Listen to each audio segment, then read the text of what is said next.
So let's take a look at the mechanism of acid catalyzed ether formation from alcohols, where we take an excess of alcohol, so at least two, but we have more, with a catalytic amount of acid to form ethers, in this case symmetrical ethers. And the acid, where is it going to go? It's going to have to protonate the alcohol in the first step.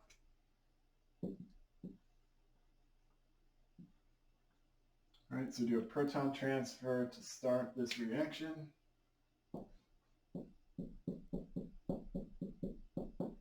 Right. Now we have a protonated ethanol, which is going to have, it's going to be activated, it's acidic, but it's also now a good leaving group. So our second ethanol molecule can react with it.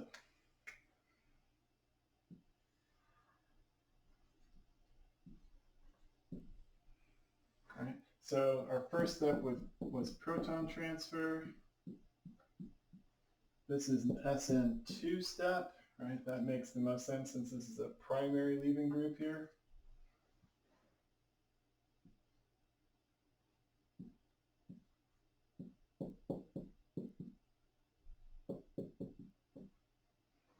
Right? So our leaving group came off as water, so I've got a water here.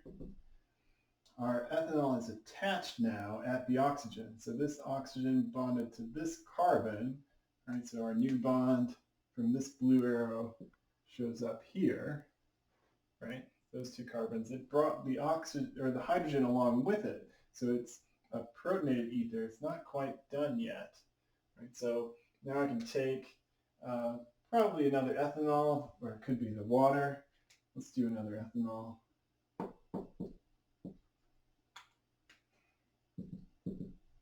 Doing a last proton transfer to get the ether.